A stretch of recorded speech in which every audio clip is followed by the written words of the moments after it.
bello y ubicarnos en esta parte, porque si bien es cierto que hay que ver la parte ósea, articular, muscular, vascular y nerviosa, necesitamos ver justamente la primera parte donde las generalidades las tienen que tener claras, porque si no tenemos parte clara de esas generalidades, nosotros no nos vamos a poder ubicar en esta parte de lo que es la parte ósea, de lo que es el miembro superior. Empecemos, ¿ya? Miren acá. Para hablar de la parte ósea, chicos, tenemos que hablar primero del tema de tejido, ¿ya?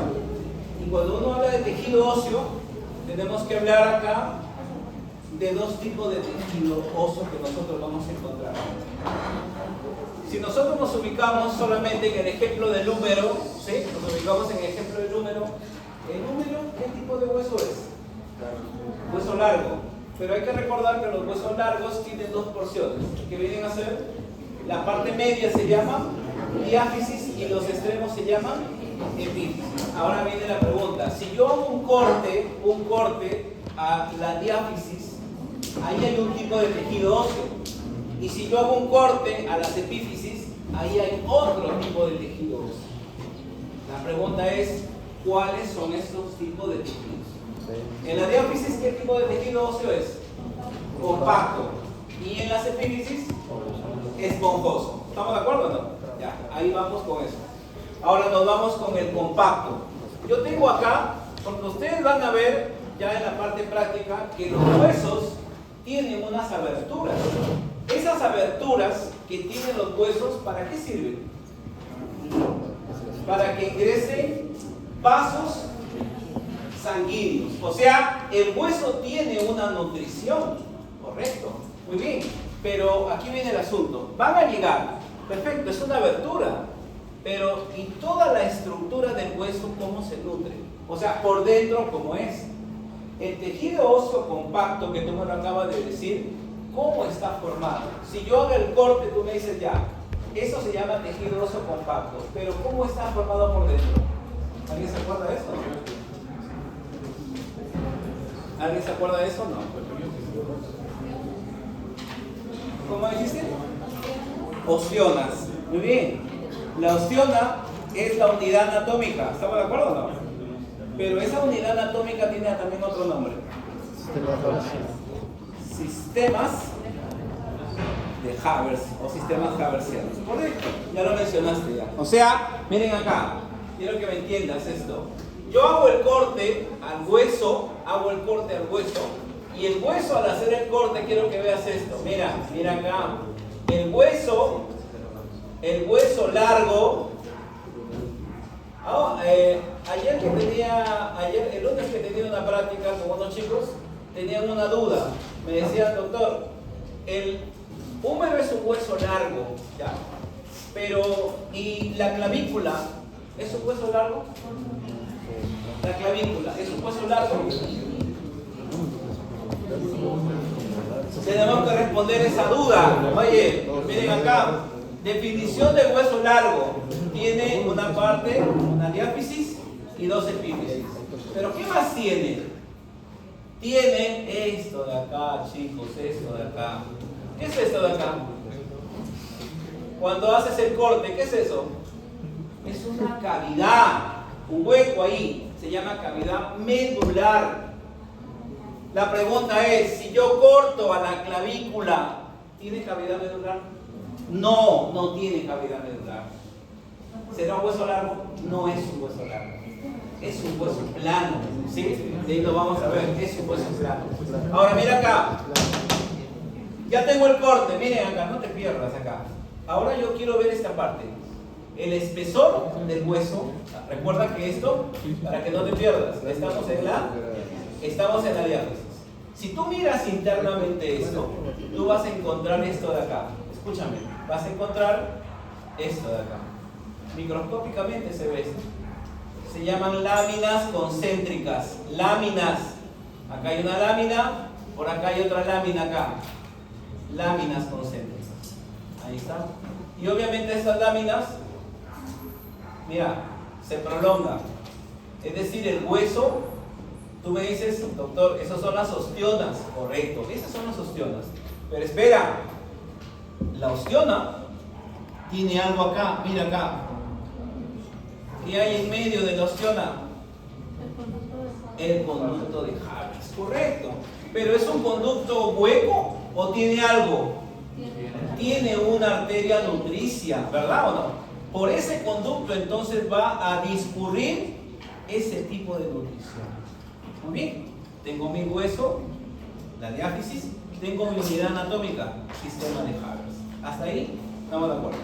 Pero, y si yo voy por de arriba, en el esponjoso, nos vamos a encontrar entonces con que acá, ¿por qué se le llamará esponjoso?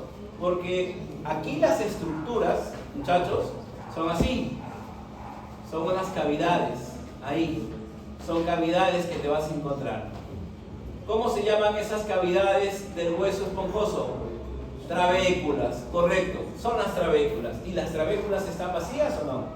No, esas trabéculas tienen que células que en su conjunto, muchachos, esas células, ¿cómo se llaman? ¿Cómo se llama? ¿Cómo se llama? ¿Cómo se llama? Médula ósea roja. O sea, el sistema hematopoyético está a nivel de las epífisis de huesos largos. Únicamente ahí, cuando veamos planos, vamos a ver otra cosa. ¿Ya? No, por eso te decía, ¿solamente huesos largos? No. En los planos, pero cuando yo me refería acá, me refería que cuando tú hablas de hueso largo, es a nivel de las epífisis. ¿Estamos de acuerdo? Chicos, yo ya tengo mis dos tipos celulares. Dos tipos de huesos. Ahora la pregunta es, ¿este hueso quién lo forma? ¿Quién forma el hueso? Los osteoblastos, no te olvides. Nosotros cuando hablamos de tipos celulares vamos a hablar de osteoblasto. El osteoblasto tiene como función producir ¿qué? La matriz ósea. Muy bien, pero tú sabes que la matriz ósea tiene una composición. Hay una parte que es y la parte que aproximadamente ¿cuánto es de manera porcentual? 70-30. ¿Estamos de acuerdo o no? ¿Quién es el mayor componente de la parte inorgánica? Ya te olvidaste, la hidroxi. Recuerden ustedes, la hidroxiapatita es un tipo de carbonato. Escúchame bien, aquí vamos a encontrar al carbonato de calcio, que es el de menor porcentaje, pero el más importante viene a ser el fosfato de calcio. ¿Sí? Ojo con el elemento, ojo con el calcio, que de aquí lo vamos a preguntar. Pero ¿quién es el 30%? Colágeno. ¿Colágeno qué tipo? Colágeno tipo 1. Ya tienes ahí tu composición. Eso es lo que hace ¿quién? El osteoblasto. ¿Estamos de acuerdo? Ahora recordemos que el osteoblasto tiene la influencia de dos hormonas. Dos hormonas ingresan ahí. Ya te olvidaste ya. ¿Quién es? La paratormona y la calcitonina. Así es. Calcitonina. ¿Estamos de acuerdo? Uno de los problemas que a veces hay es con la otra célula, que de aquí la vamos a ver, pero las dos actúan sobre el osteoblasto. Muy bien, ahora escucha acá. Estos porcentajes, si se alteran, ¿qué significa eso de que se alteren? Que el orgánico, por ejemplo, aumente. Yo tengo un hueso que tiene 40% de orgánico y obviamente el restante sería 60%. Chicos, ¿qué pasa si se altera esa composición? La dureza del hueso se va a alterar. Y a esa enfermedad donde hay una alteración del porcentaje del hueso se llama osteomalacia. En cambio, cuando yo tengo un hueso que tiene la misma proporción, pero su volumen disminuye, se llama osteoporosis. ¿Correcto? La osteoporosis, la proporción es la misma, pero el volumen del hueso ha disminuido. Pregunta, ¿hombre o mujer sufre más de osteoporosis? Mujer. ¿Por qué? Porque si te dije hace un momento, ¿de quién estábamos hablando acá? Acá, la estrella está acá. La pregunta es, ¿y dónde se absorbe el calcio? ¿En qué parte? No, se absorbe. En el intestino, a nivel del ilion, ahí se absorbe el calcio. Ahora la pregunta es, ¿qué hormona o qué sustancias qué sustancias participan en la absorción de calcio? Una vitamina que se forma en tu piel, vitamina D, pero también las hormonas sexuales. En el varón, la testosterona. Y en la mujer, estrógenos. Ahí viene el detalle, chicos, que los estrógenos ¿qué pueden pasar con los estrógenos? Caen. ¿Y caen en quién? En la mujer, en la menopausia. Por eso, o sea, la menopausia le puede llevar a la caída de estrógenos. Y ya te dije, si a nivel intestinal se absorbe el calcio, pero para que se absorba el calcio yo necesito una hormona, eso significa que al no haber hormona, disminuye la absorción de calcio. Pero alguien dirá, doctor, pero eso es en todas las mujeres. O sea, todas las mujeres tienen menopausia. No. ¿Por qué? Porque mientras sean sexualmente activas, o sea, desde la menarquia, ¿qué era la menarquia? La primera menstruación, desde la menarquia hasta la menopausia, eso se llama edad sexualmente activa, la mujer necesita tener una buena ingesta de calcio. ¿Correcto? Y eso es una reserva de calcio. La reserva de calcio, ¿dónde está? En el hueso. ¿Correcto? Y esa reserva representa el 99%. O sea, imagínate, el 99% de calcio está en el hueso.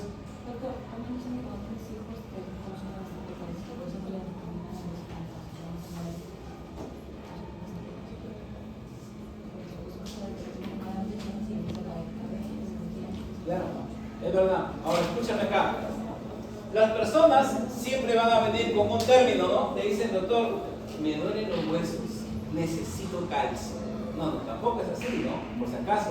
La pregunta es, ¿cómo determino yo, doctor, cómo yo sé que mi hueso, si quieres de repente asociarlo así, que mi hueso se está descalcificando?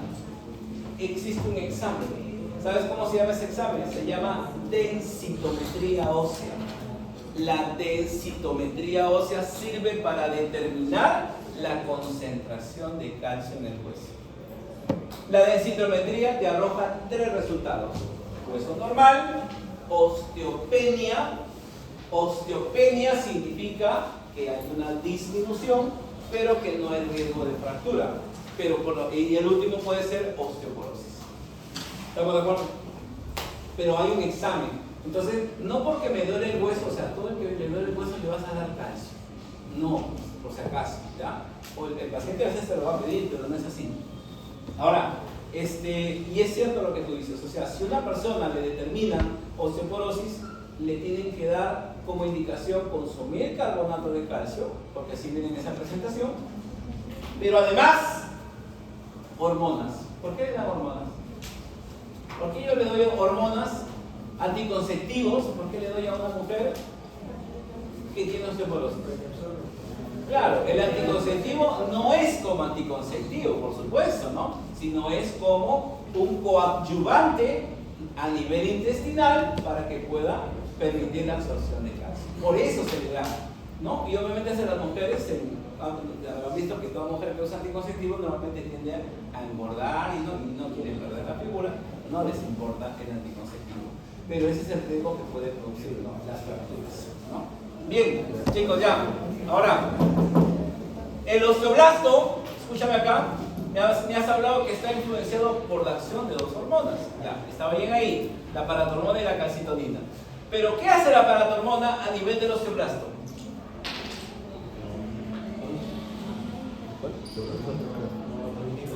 Estimula la formación de matriz ósea, ¿o no? No. ¿Quién estimula la formación de la matriz?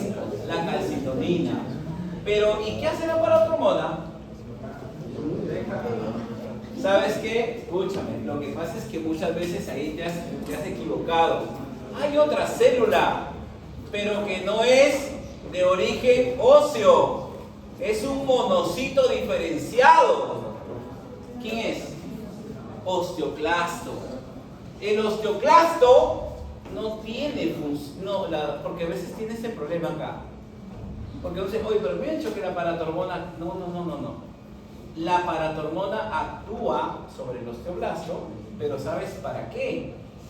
Para formar prostaglandinas. ¿Alguien se acuerda de esa palabra? Prostaglandinas. ¿Sí se acuerdan de eso o no? ¿Nunca han escuchado? Prostaglandina es un mediador inflamatorio. Las damas aquí presentes todos los meses sufren una elevación de prostaglandinas. ¿Por qué? Porque son las responsables del cólico menstrual. Cólico menstrual. Por eso es que cuando tú tomas tu Anaflex, el Anaflex actúa inhibiendo la producción de prostaglandinas. No hay prostaglandinas, no hay dolor, eres feliz, ¿no es cierto? Pero acá el osteoblasto produce las prostaglandinas, ¿para qué? Para que la prostaglandina ahí recién actúa sobre el osteoclasto. ¿Y qué hace el osteoclasto? El osteoclasto se encarga de la remodelación del hueso, que se llama resorción ósea. O sea, tu hueso no viene de esa forma. Tu hueso es un molde. ¿Cómo se llaman esos moldes del hueso?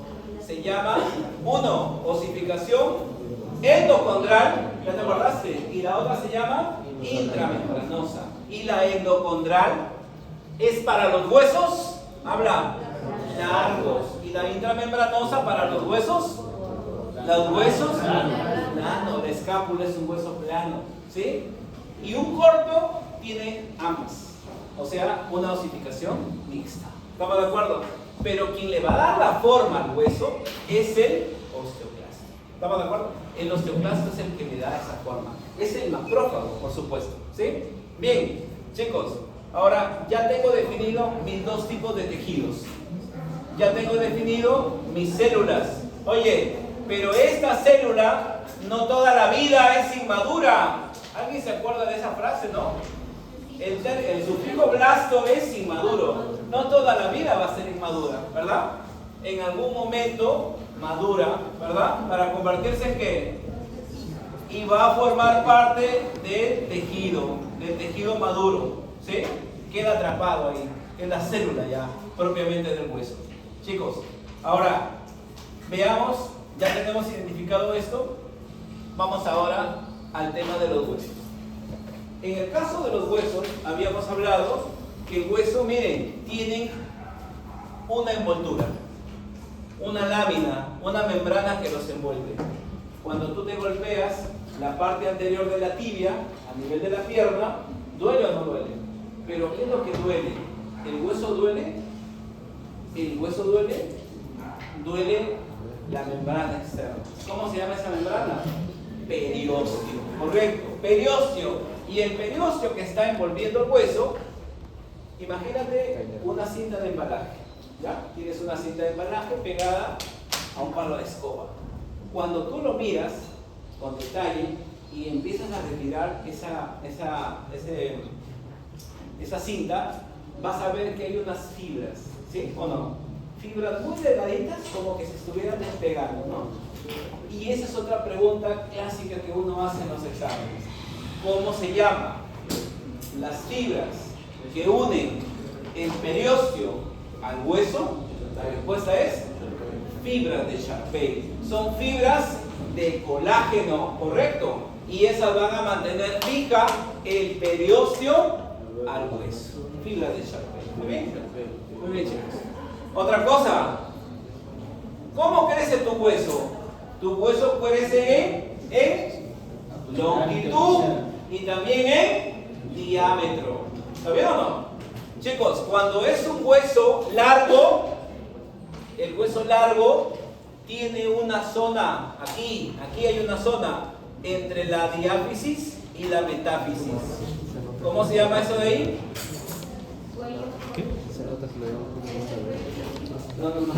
No, en cualquier hueso largo. ¿Cómo se llama la zona que está entre la diáfisis y las epífisis? Así es. Tiene varios nombres, ¿no? Se le puede llamar metáfisis, se le puede llamar cartílago de crecimiento. ¿Estamos de acuerdo? Ahora la pregunta es, mira acá, mira, ¿quién actúa a nivel de esa zona? Si yo quiero que crezca, ¿quién va a actuar ahí? No. Te estoy diciendo que yo quiero que el hueso crezca en longitud. ¿Quién tiene que actuar ahí? La hormona de crecimiento. ¿Estamos de acuerdo? La hormona de crecimiento. ¿Dónde se forma la hormona de crecimiento?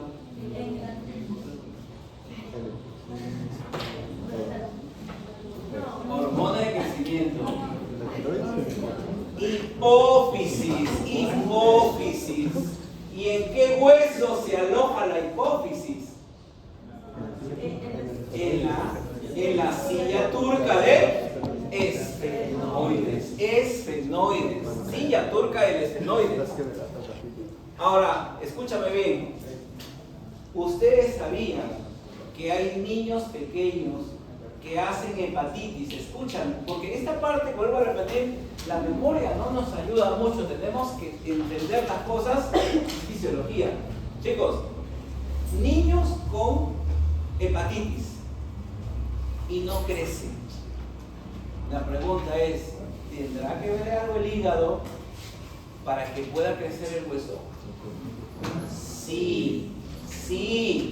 Lo que sucede, recuerden que cuando vean endocrino, GH, ¿lo vas a ver ahí? Es hormona de crecimiento. Pero necesitas algo más que la GH a nivel de la metáfisis ósea para que pueda crecer el hueso. ¿Cómo se llama esos mediadores?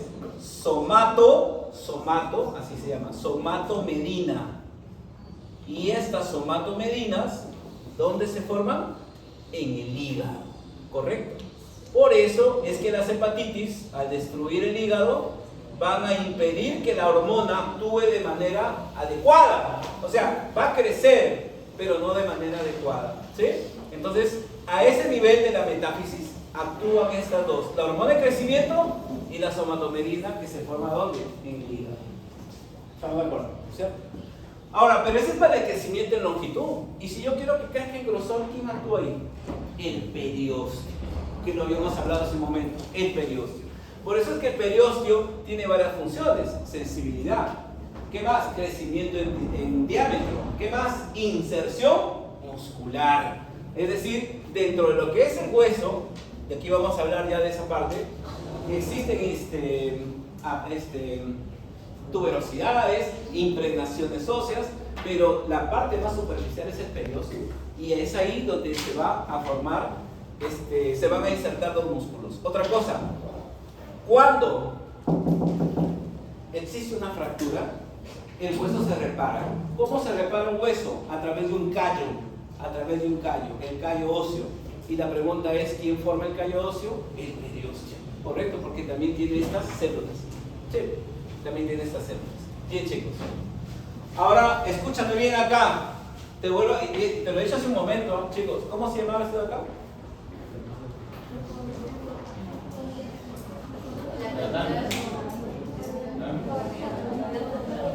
Cavidad medular. Escúchame. Acá, ¿quién va a estar? Mira acá va a estar el periósteo. Ahí va a estar el periósteo por fuera. ¿Está bien o no? La pregunta es, ¿y acá por dentro de la cavidad? Correcto. El endostio, que también lo habrás escuchado. El endostio reviste la cavidad medular. Ahí es el endostio. ¿Sí? Bien. Seguimos.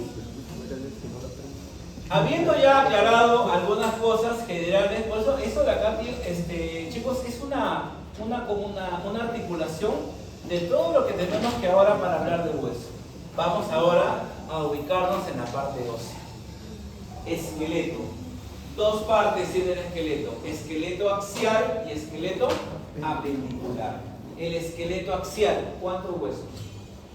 Eso de ahí tienes que tenerla clara, lo mínimo. ¿Cuántos huesos tiene el esqueleto axial?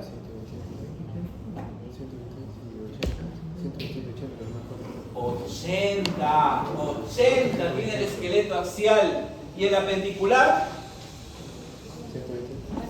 El resto, ¿no? El resto es acá. 126. 126. ¿Sí? Pregunta, si yo voy a hablar del miembro superior, ¿voy a hablar del axial o del apendicular? Apendicular. El axial es la parte media, cabeza, caja torácica, columna vertebral. Pero todo lo que vienen a ser, ¿cuántas cinturas tienes? Una. ¿Cuántas cinturas tenemos? Dos. ¿Cómo que una? ¿Cuál es la primera? La cintura escapular. Oye, cintura, acá, doctor, qué hermosa. Cintura escapular, cintura pélvica. Dos cinturas tienes tú. ¿Ya? La cintura escapular, que es obviamente lo que va a permitir la inserción de todo el miembro superior. Y la cintura pélvica para el miembro inferior. Ahora te decía, vamos ahora con la cintura con el miembro superior. Arriba tienes dos huesos, ¿o no? Oye, esos dos huesos, ¿quiénes son? Adelante, la clavícula, y atrás, la escápula, ¿correcto?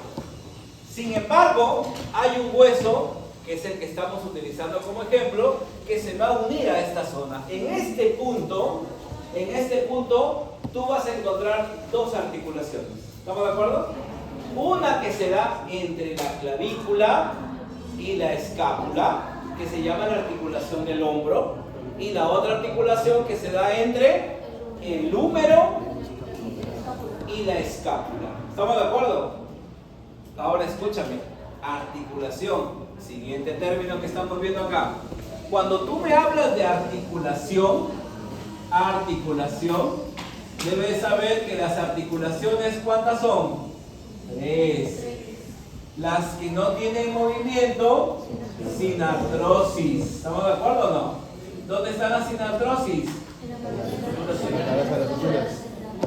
Y ya que me hablas de suturas, tú hablas de huesos largos, planos y cortos, ¿sí o no? Pero hay dos tipos de hueso que suelen ser motivo de pregunta. Nosotros, entre las suturas, ¿estamos de acuerdo o no? ¿Cuántos tipos de suturas hay? ¿Cuántos tipos de suturas hay? Dentadas, una. Está bien, armónica o simple, 2. Y abiseno, 3. 3 tipos de suturas, ¿sí? Chicos, las suturas dentadas son así, ¿no? O sea, tú ves la cabeza y acá ves como un zigzag, ¿está bien o no? Ya, esas son las suturas dentales, ¿no? Ahí. Ustedes sabían que dentro de las suturas dentadas podemos encontrar pequeños huesos. Ahí, imagínate, ahí hay un huesito. Por acá hay otro huesito ahí. ¿Sí? ¿Cómo se llaman los huesos que se encuentran entre suturas? Estos huesitos pequeñitos que ves acá, mira acá, con W, Wormianos, ¿sí? ¿Cuántos huesos wormianos tenemos? Es variable, o sea, todos nosotros tenemos esos huesos, pero no en la misma ubicación, no en el mismo número. Sin embargo, se ha encontrado que en las culturas antiguas, ¿no? Más que todo por el término, muchachos, los parietales y el occipital, se ha encontrado que ellos poseen un hueso triangular grande, epactal le llaman. El epactal o hueso de los incas es el hueso wormiano más grande que hay, ¿sí? No está asociado a ninguna enfermedad, simplemente se le llama variante anatómica, pero eso se llaman wormianos. Pero hay otro nombre, así como hay wormianos, también existen los, ¿alguien se acuerda de este término, no? ¿Alguien se acuerda de eso o no? Sesamoideos. ¿Dónde estaban los sesamoideos? La rótula, correcto. O sea, muchachos, ¿cómo se llama el músculo que está en la parte anterior del muslo? Cuádriceps crural. Y el cuádriceps tiene un tendón que va hasta la tibia. O sea, lo va a envolver. La rótula está en el espesor del tendón del cuádriceps. O sea, cuando yo me hablo de sesamoideos, ¿qué voy a decir? Son aquellos que se encuentran en el espesor de los tendones. ¿Alguna vez habrán escuchado ustedes que las personas que son deportistas muchas veces empiezan a sentir un dolor a nivel del talón o en la planta, en el punto de apoyo? Y cuando se hacen una ecografía, encuentran una calcificación. ¿Cómo se llama esa calcificación que se forma a nivel del talón? Espolón. El espolón también sería un hueso, pero obviamente al ser un punto de apoyo, duele, pues, ¿no? Y hay que hacer cirugía en este caso, ¿ya? Claro, en este caso son personas que por exceso de fricción, por el tema del deporte, obviamente todos los deportistas lo tendrían, ¿no? Pero es más que todo por la forma del hueso, de la planta del pie. Algunos tienen el hueso pie plano, ¿no? Y otros que son muy arqueados. Debido a estas variantes, el punto de apoyo se exacerba o por el tipo de calzado y eso estimula ese crecimiento, ¿no? El espolón. Vuelvo a repetir, solamente es un corte, se raspa el hueso y simplemente sí, nada más, ¿no? Pero el sesamoideo normal que tenemos es, por supuesto, la rótula. Es más, cuando tú haces, ¿cómo se llama? Tienes una persona que está sentada y le vas a, la palabra es cuando tú utilizas un instrumento y lo aplicas como un golpe sobre una superficie, se llama percusión. ¿Estamos de acuerdo o no? Cuando tú quieres evaluar la parte pulmonar, utilizas los dos dedos de apoyo, ¿verdad o no? Y haces esto, ¿no? Percusión. A nivel abdominal, cuando vas a evaluar, percusión. Pero la percusión no solamente es con los dedos.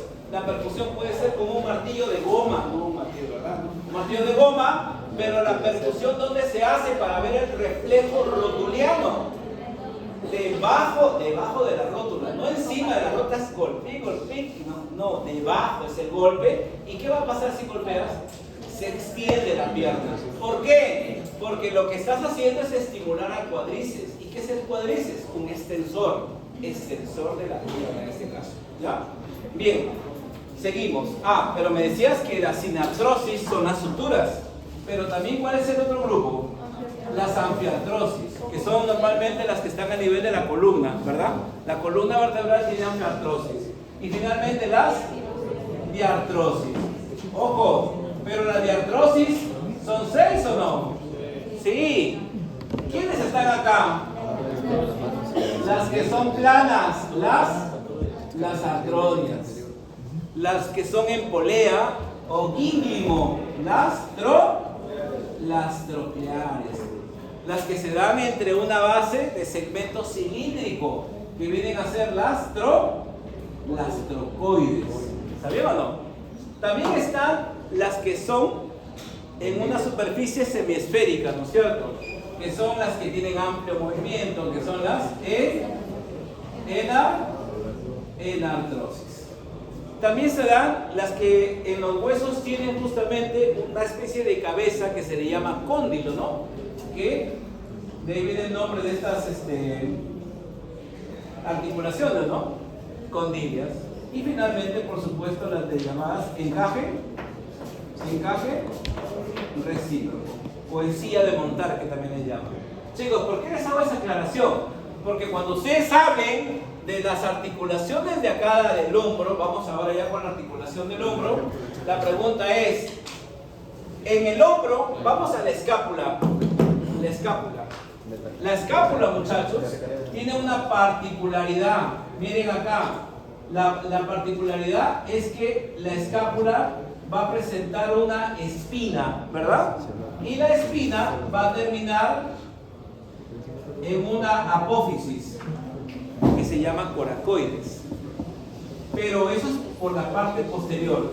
Pero acá vas a encontrarte con otra estructura, ¿sí?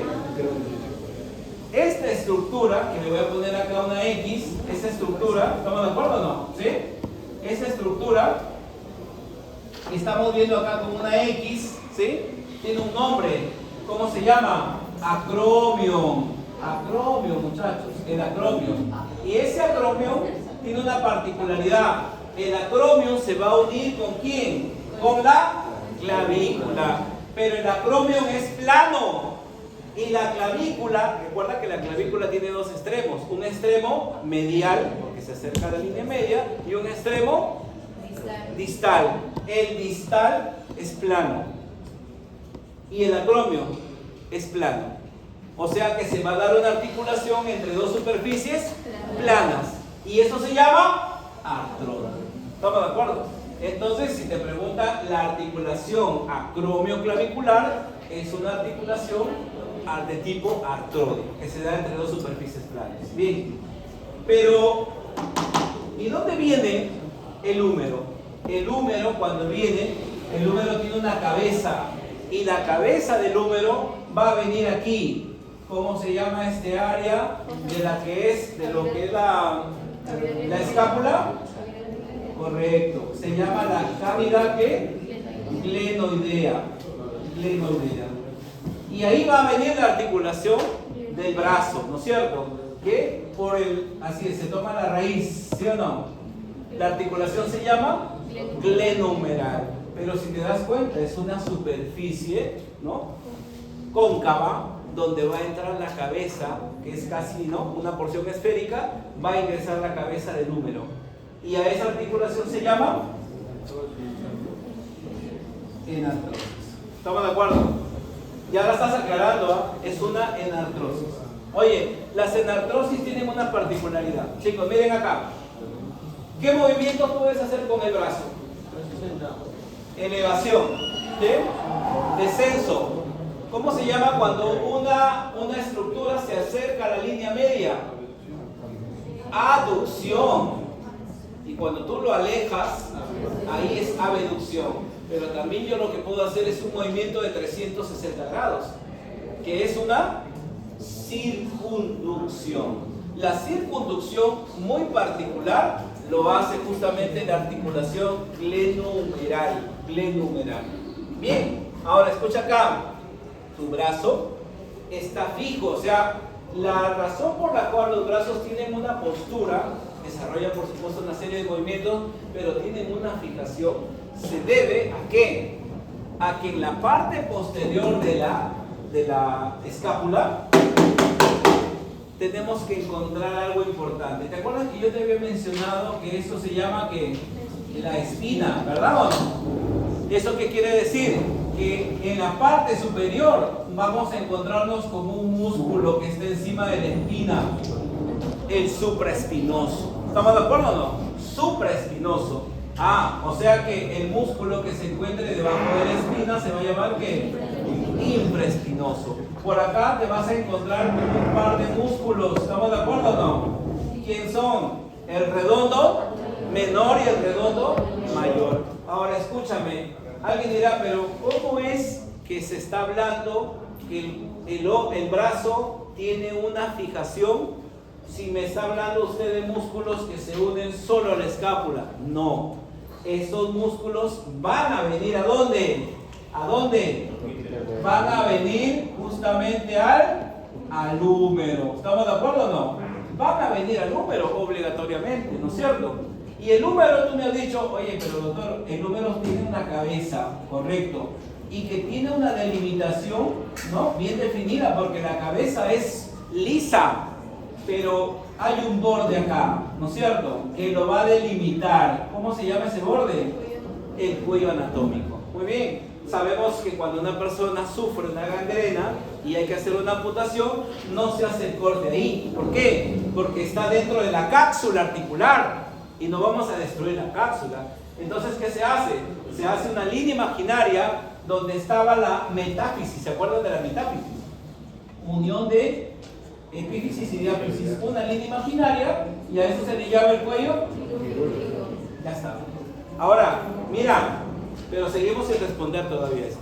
Seguimos sin responder. ¿Por qué? Porque acá, a ese nivel, nos vamos a encontrar que existe justamente unos puntos de inserción. Esos puntos de inserción justamente se da porque el húmero presenta dos tuberosidades. Muchachos, miren acá. Dos tuberosidades, ¿no? Que antiguamente le llamaban troquín y troquíter. ¿Estamos de acuerdo o no? Pero ahora se llama tuberosidad mayor, tuberosidad menor. ¿Estamos de acuerdo? Bien, ahora escúchame. Espera, antes de pasar a la respuesta. Entre las dos tuberosidades, nosotros nos vamos a encontrar con un canal ahí. ¿No es cierto o no? Ese canal entre las dos tuberosidades. ¿Cómo se llama ese canal? Se le llama dos nombres, ¿no? Canal bicipital o la famosa corredera bicipital. ¿Quién pasa por la corredera bicipital?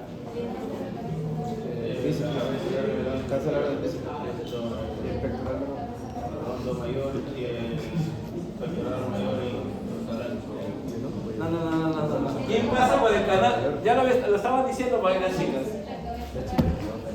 Claro, o sea, por ahí va a pasar el tendón, ¿correcto o no? El tendón del bíceps, el tendón, no el músculo, por si acaso, el tendón, ¿sí? Pero, espera, no te vayas a olvidar, para que no te acá, escúchame, chicos, los músculos que te he mencionado, ¿sí? Y que le van a dar estabilidad al brazo, a la zona de lo que es la escápula, tienen un nombre, ¿no? Al conjunto se le llama el famoso manguito de los rotadores, ¿no es cierto? Manguito de los rotadores. Y de acuerdo a lo que ya hemos escuchado, hay supraespinoso, ¿sí? ¿El otro cuál es? Infraespinoso. El otro es el redondo, mayor, menor, redondo, menor. Una cosa importante, a veces por el tema de estos nombrecitos de anatomía, les gusta utilizar las sinonimias y todo eso. ¿Cuál es el sinónimo de redondo? Teres, no te olvides. O sea, también le van a encontrar en algunas prácticas como teres menor, por si acaso, ¿ya? Teres. ¿Y quién es el que me falta? ¿Quién me falta? El subescapular. Bien. Y ahora la respuesta. Los tres primeros, ¿estamos de acuerdo o no? ¿A dónde se van a insertarse? En la tuberosidad mayor. Ahí está. Y obviamente el subescapular iría ¿a dónde? A la tuberosidad menor. ¿Estamos de acuerdo, cierto? Nos estamos ubicando ahí. Ahora sí, escúchame. En la apófisis, digamos, llamémoslo, en la epífisis proximal, la que está más cerca de la línea media, hemos detallado ya a lo que es la cabeza, el cuello anatómico quirúrgico, a las tuberosidades, también hemos visto a la corredera bicipital, pero en la parte media, chicos, en la parte media, esta es la parte anterior, nosotros nos vamos a encontrar con algo muy particular acá. ¿Cuál es? Que en la parte media vamos a encontrar unas rugosidades, acá, ahí, y que tiene la forma de una V, ¿sí? Que se llama la V deltoidea, ¿no? Que obviamente es para la inserción justamente del deltoides. Pero escúchame, si yo giro, escúchame acá, si yo giro al húmero, lo veo más o menos de esta forma, chicos, quiero que vean acá, ahí. ¿Qué va a pasar? Que esta V deltoidea, quiero que veas esta impregnación. La impregnación se va a ver así, chicos, miren acá, así. ¿Sí? Vamos a poner que esta ya sería la parte posterior. Este se vería así. La otra porción que estaba por acá más o menos, ¿no? Esta impregnación, como es un surco que sobresale, va a darle forma a un canal acá, que está en la parte posterior del húmero. Y a esto se le llama ¿qué? Canal de torsión. ¿Por qué se le llama canal de torsión? Porque es como si fuera un elipse, ¿estamos de acuerdo? Por dentro, un elipse. Y dentro de este canal, ¿qué va a pasar, muchachos? Va a pasar un nervio. ¿Qué es el nervio? Radial. Entonces, expliquemos un poco esa parte. Cuando tú haces una flexión del miembro superior lo haces con músculos de la cara anterior. Recuerden ustedes que de acuerdo a la posición anatómica, ¿cómo debe estar la palma de las manos? Hacia adelante. ¿Pronación o supinación? Supinación. Las palmas están en supinación, ¿verdad? Entonces, teniendo las palmas en supinación, yo hago la flexión. Entonces, cuando veamos la parte muscular, los músculos de la cara anterior son músculos que flexores. ¿Está bien o no? ¿Estamos de acuerdo ahí? ¿Eso qué quiere decir? Que la parte posterior serían músculos que extensores. Si alguien llega con una fractura de radio, aparte de la deformación que tú vas a encontrar que la mano se encuentra en esta posición. ¿Cómo está la mano?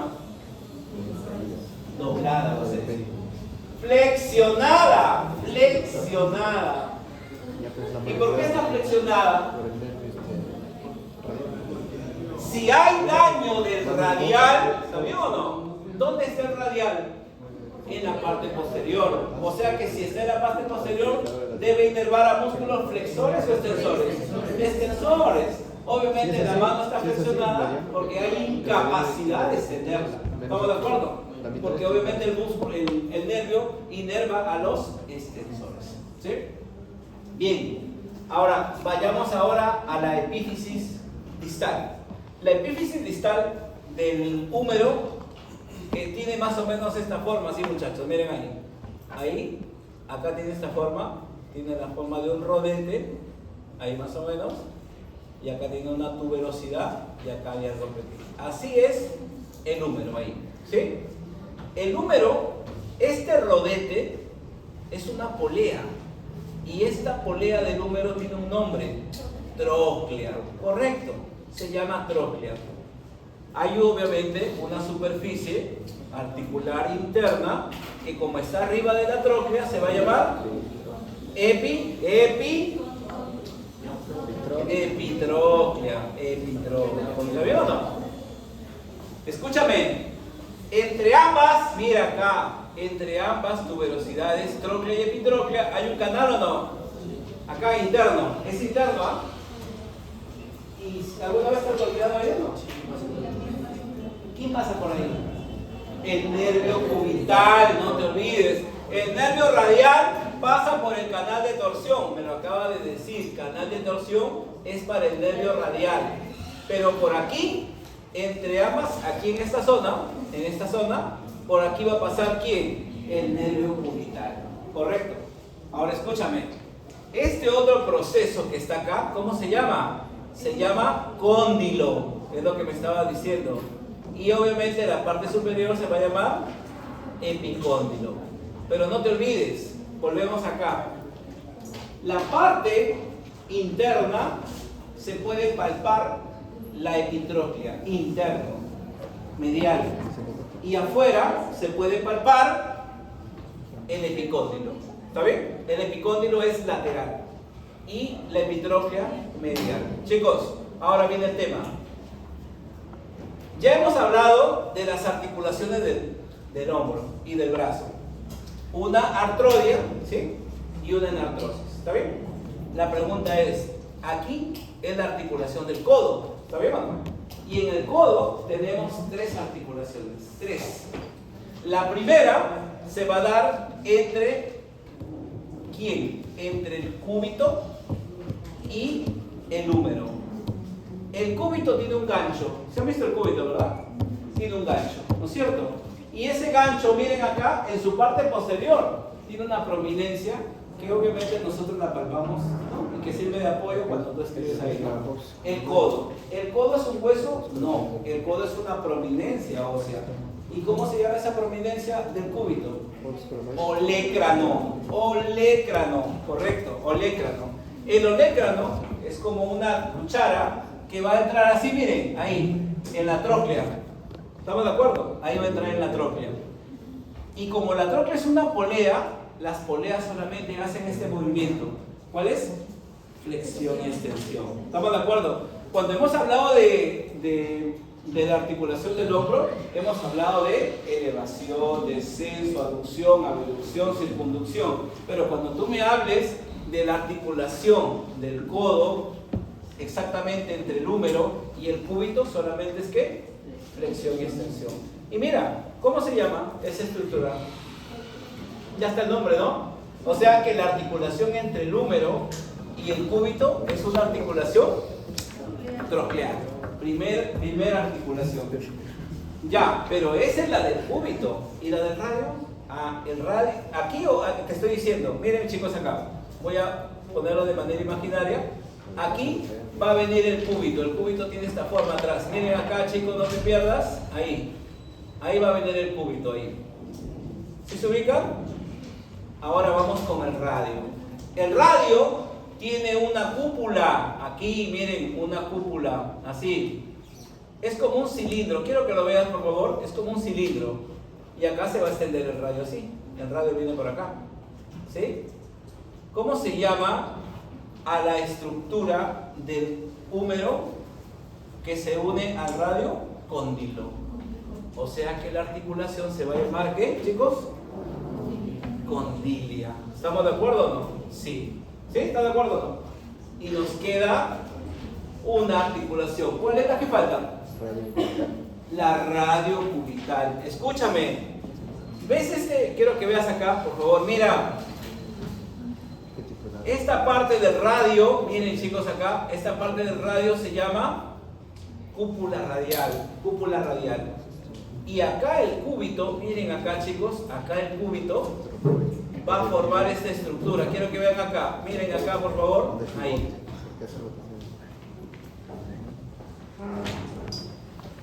Miren estas dos superficies, por favor, miren acá, ¿sí? Entre el radio y el cúbito, aquí está la otra articulación, ¿sí? Como ese es un segmento, lo había mencionado ya hace un momento, ese es un segmento de cilindro, ¿no? Es un cilindro. Esto de acá se le llama trocoide. Mira, ya estamos viendo todos los ejemplos de las articulaciones, ¿no? Entonces, húmero y cúbito, troclear. Húmero y radio, condilia. Y radio cubital, proximal. ¿Por qué doctor dice proximal? Ah, porque abajo también se va a unir, ¿o no? Claro, abajo también hay otra articulación. Obviamente en el caso del radio es más ancha esta articulación. Y por si acaso, las dos articulaciones, pregunta de examen, las dos articulaciones entre el radio y el cúbito, las dos son trocoides. Tanto la proximal, que está en el codo, como la distal, que está en la muñeca, vienen a ser articulaciones trocoides. ¿Estamos de acuerdo? Articulaciones trocoides. Trocoides. Otra cosa, chicos. Si tu brazo sobre el antebrazo hace flexión y extensión, ¿qué movimientos hace sobre el antebrazo? Ahí, ubícate en tu posición anatómica. El antebrazo, ¿qué movimientos hace? Eso de acá. ¿Cómo se llama eso de ahí? Pronación y supinación. ¿Pero eso a qué es? ¿Gracias a qué? Miren acá. Los dos huesos están unidos por una membrana fibrosa, muy dura ahí, que los va a mantener fijos. ¿Cómo se llama esa membrana? Interósea. Muy bien, la membrana interósea. Y esa membrana interósea le va a dar estabilidad. ¿Por qué? Si uno coloca la mano sobre ahí, manteniendo la fijación ahí, ¿cómo es posible? Porque acá está el radio y acá está el cúbito. ¿Cómo es posible que pueda hacer esto, no? O sea, hay una superposición, ¿verdad? Pero ¿qué está pasando? Miren acá, el radio, la cúpula radial, acá está la cúpula, tiene la capacidad de hacer ese giro, de hacer esa rotación. ¿Estamos de acuerdo? Y no pierde, en este caso, fijación, gracias a la presencia de esta membrana interósea. Muy bien. Ahora, antes de pasar, aquí en el radio existe una estructura muy importante acá. ¿Por qué? Porque la flexión, que definitivamente es el movimiento ¿no?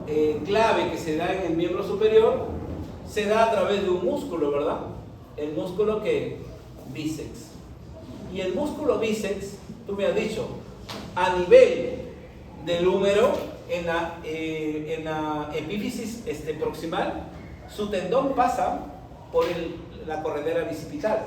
El cuerpo, por supuesto, va a estar en todo el brazo, pero ¿hasta dónde va? Se supone que es un músculo largo. ¿Y a dónde va su otro extremo? Entonces miren acá, bien sencillo. Nosotros nos podemos ubicar, o sea, este es tu brazo, puedes flexionar tu brazo y a medida que vas flexionando, puedes ir tocando en la parte media el tendón, ¿o no? Se palpa el tendón, pero la pregunta es, ¿hacia dónde se va el tendón? Se está yendo hacia el antebrazo, ¿ah? Chicos, se va acá, aquí, miren, aquí se va a ir. Ese tendón viene acá, miren. ¿En qué hueso estamos? En el radio. Y eso se llama tuberosidad bicipital. Correcto. Así como hay una corredera bicipital, el término bicipital tiene que ver con el bíceps, muchachos, ¿sí? Y la tuberosidad bicipital de la misma manera. Y se va a localizar a nivel del radio. Bien. Ahora llegamos a la mano.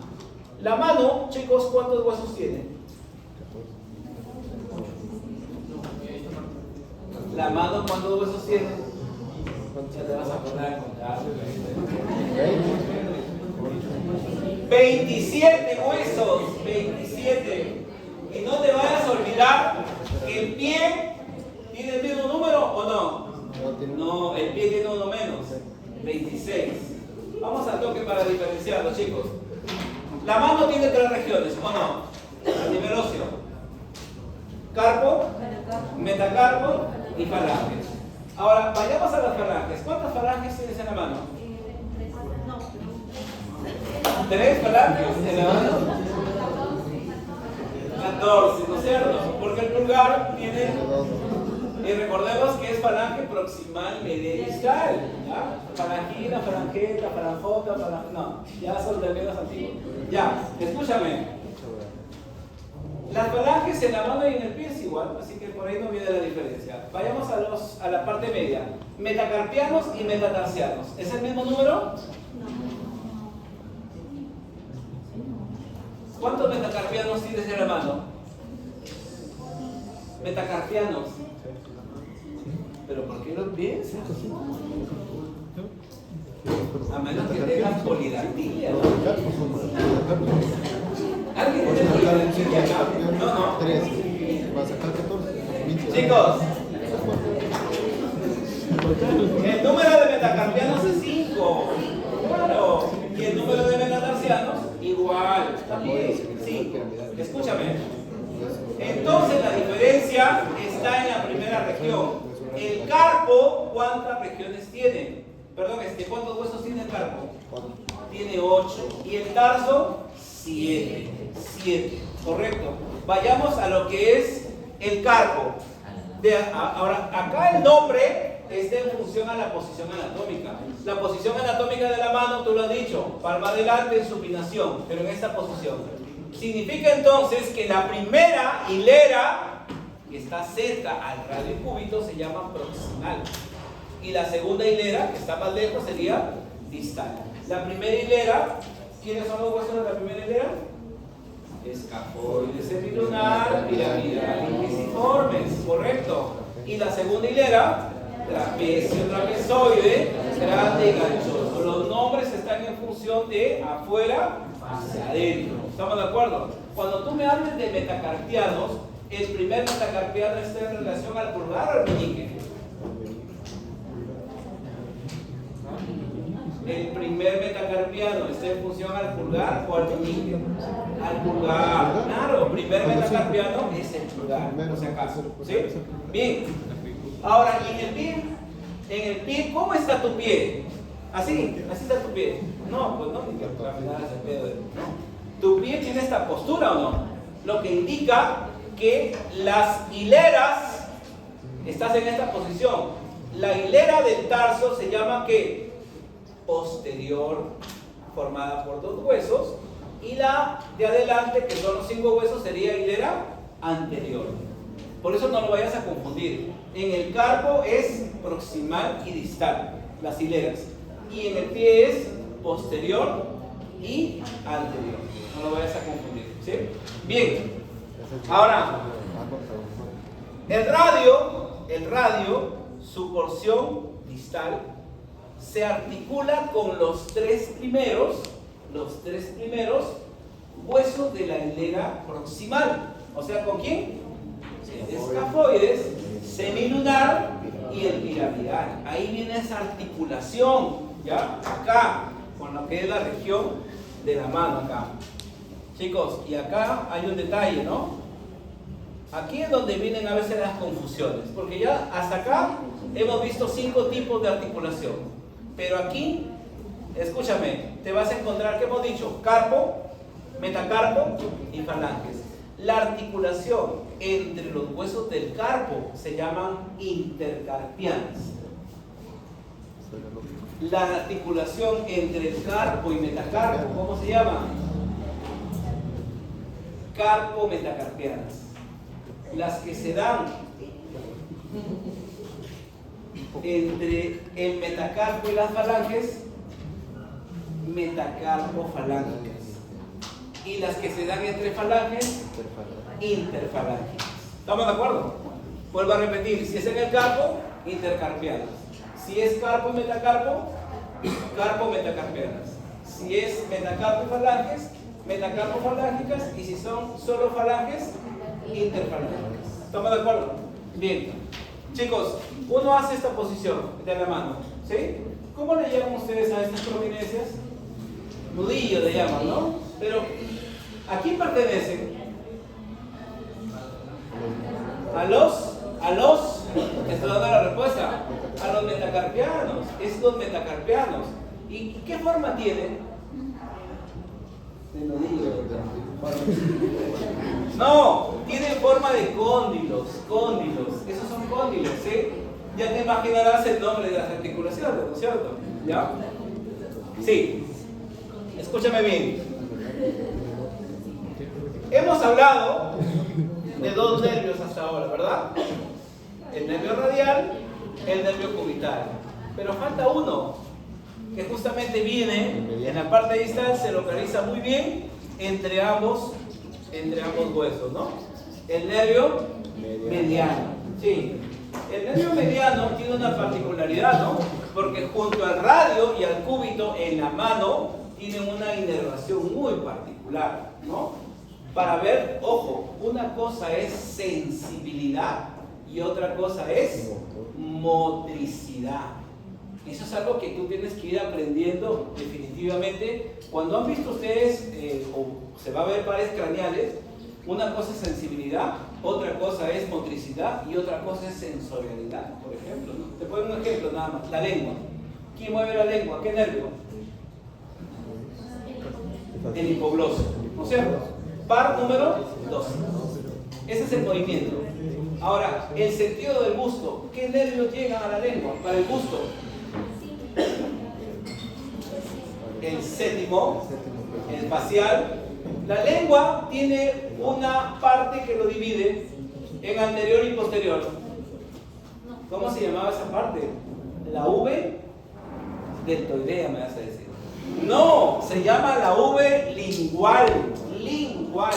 Y la V lingual, pues es así, ¿no? Como si fuera, esta es la lengua, muchachos, ahí está la lengua. Y acá vas a encontrar unas papilas. Las papilas caliciformes, las más grandes, y tienen una forma de una V invertida, y que van a la lengua la van a dividir en 2 tercios anteriores y en el tercio posterior, ¿sí o no? Y en los 2 tercios anteriores llega el facial, y en el tercio posterior llega el glosofaringeo, el 9, y a la raíz, donde se inserta justamente en el dioides, ahí vas a encontrar el 10º, o sea, la motricidad es el 12. La sensorialidad, órgano de los sentidos, el gusto, facial, 7, glosofaringeo, 9, y el vago, 10. Pero la pregunta es que la lengua no tiene sensibilidad, por supuesto. Ya, y entonces, ¿qué nervio llega ahí? Quinto par, trigénio, trigénio. Entonces, cuando hables de la mano, tú tienes que hablar de inervación motora, para todo lo que viene a ser el movimiento. Inervación, ¿qué más? Sensitiva. Y por supuesto ahí están todas las regiones para cada una de las partes de la mano, por supuesto ahí, ¿ya? La parte sensitiva. Bien, ahora, el nervio mediano está cuando pasa por la región de la muñeca, por esta zona. ¿Qué pasa? De que nosotros tenemos una membrana en el extremo, ¿sí? En esta parte. Y esa membrana a veces se puede engrosar, se puede lesionar. Y eso de ahí va a permitir que la persona va a desarrollar justamente una enfermedad muy común que se llama el síndrome del túnel carpiano, ¿no es cierto? Que es obviamente un dolor terrible eso de ahí. O sea, si solamente como inflamación, por así decirlo, de las membranas que cubren el túnel carpiano, es doloroso. ¿Ustedes se imaginan una lesión directa sobre esa zona?